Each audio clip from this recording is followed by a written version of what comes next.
Hello everyone, Max here with Fiction Rant to bring you part 4 of my Imperium vs. Terrans matchup. That's the Imperium of Man from Warhammer 40k against the Terrans from Starcraft. This section will be going over the defensive capabilities of each side. Also, if you want to support the channel, there's a Ko-fi link in the description. Like with my last section, I'll be covering a couple items I missed in the previous section to start off everything. So the main thing I want to talk about is that I need to mention a couple of the heavier hitting weapons used by the Terrans. I got a bit sidetracked going over the weapons being wielded by actual units and skipped over their super weapons entirely, and those are kind of a big deal, so I'll fix that issue now. Most obviously, Terrans make use of nukes. Generally, these are either targeted via ghost operatives painting a target for precision strikes, or if they decide that more drastic measures are required, they'll employ Apocalypse-class missiles, which basically consist of thousands of nukes which are deployed to wipe out all life on a planet. It turns out that the Terrans make use of Exterminatus as well, they just don't call it that. Terran nukes requiring ghost operatives for targeting is obviously a game mechanic to help with balancing, but the in-universe explanation is basically that the target painting is to help avoid issues with guidance tampering. Unfortunately, this doesn't do the Terrans any favors in a comparison like this, since it implies that their missiles are vulnerable to essentially just being hacked. I'm not sure how much that'll matter in this particular matchup, but it's interesting all the same. Then there's the ion cannons, which are apparently ripped straight out of Star Wars Empire Strikes Back. Whatever, it's fine. And basically consist of massive planet-based cannons, which can strike orbiting ships and destroy them. They can also be redirected using their associated apex satellites so they can hit surface targets.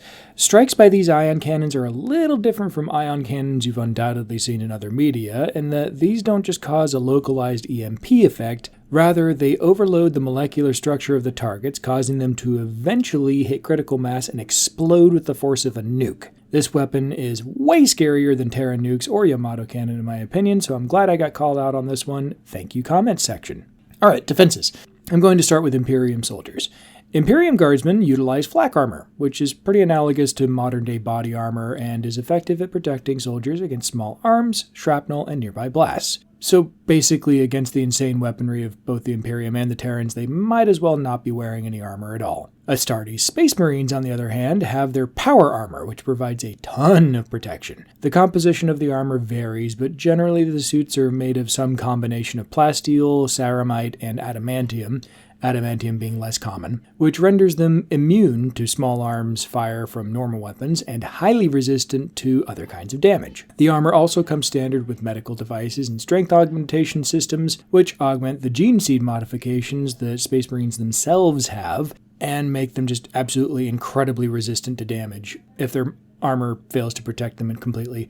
I'll link a video in the description going over all the gene seed augmentations, but suffice to say, they have redundant organs, they have built-in trauma response systems and physical augmentations to make them able to survive things that really should have killed them several times over. The Imperium also has access to personal energy shields, though they aren't that widely distributed. Terran Marines have their own power armor, but the people inside them have less augmentation than Astartes, so their protection is pretty much limited to just what the armor can provide.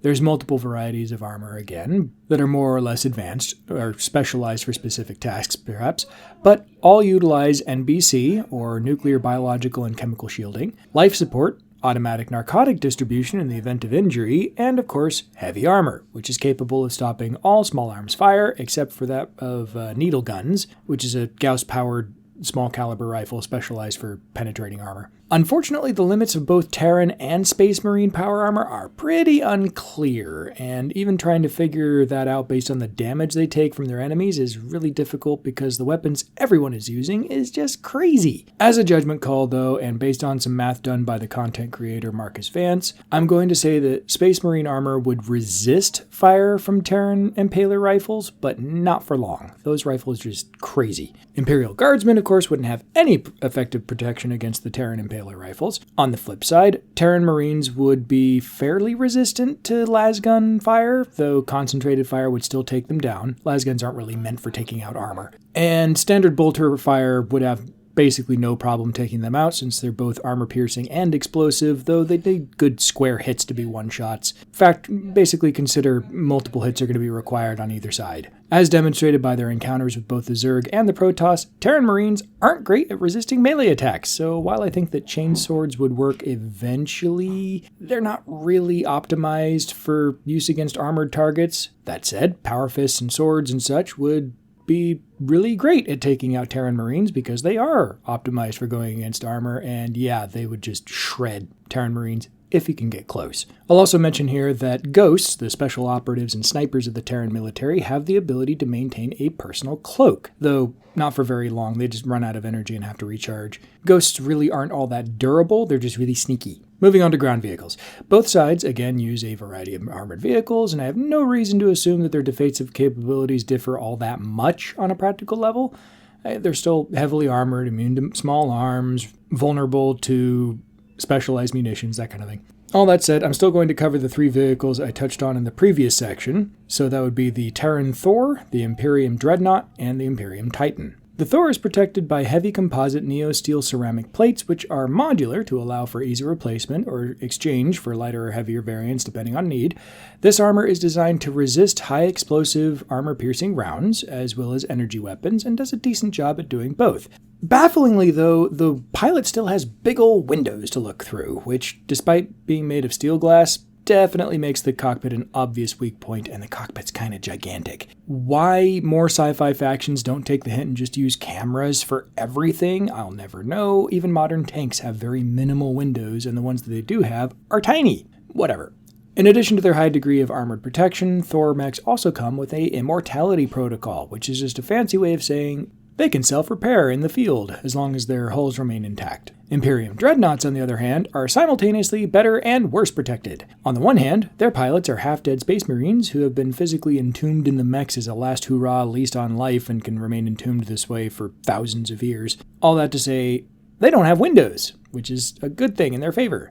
On the other hand, their ceramite armor, which is highly effective at protecting dreadnoughts against small arms and even some heavier weapons, yeah, I don't think their overall protection comes close to what the Thor provides its pilot. Emphasis on overall. Based on what I'm digging up, I think the best way to take out a Thor is just a sniper with an anti-material rifle putting one round right through the window into the pilot, because they have this giant window that exposes the whole... Yeah, woohoo, free mech for the low cost of one sniper round.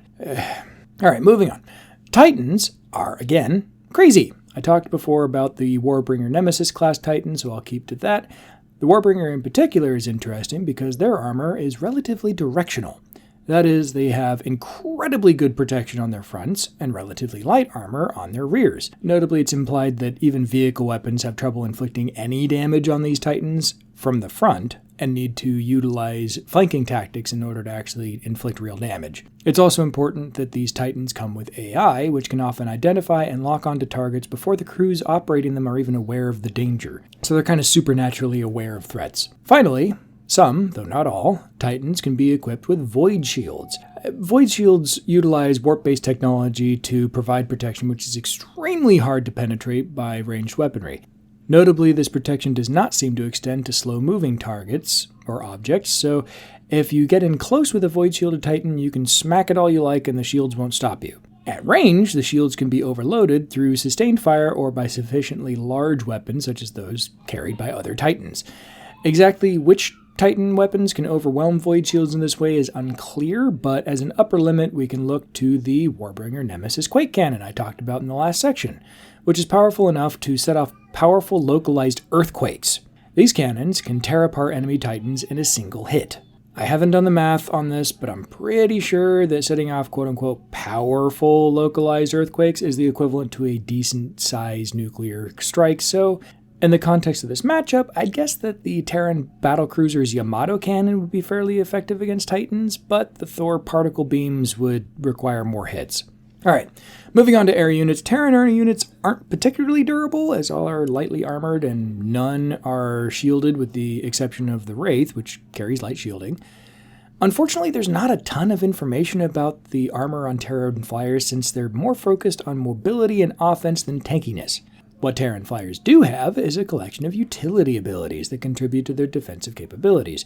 Specifically, the Raven is a support craft which can sport a variety of abilities, including advanced sensors, which can penetrate cloaks. Also, the Banshee, Wraith, and the Covert Ops variants of the Liberator and any other flyers all have access to cloaking devices, which they can have active while attacking, though they can't stay cloaked forever as the devices rapidly drain energy.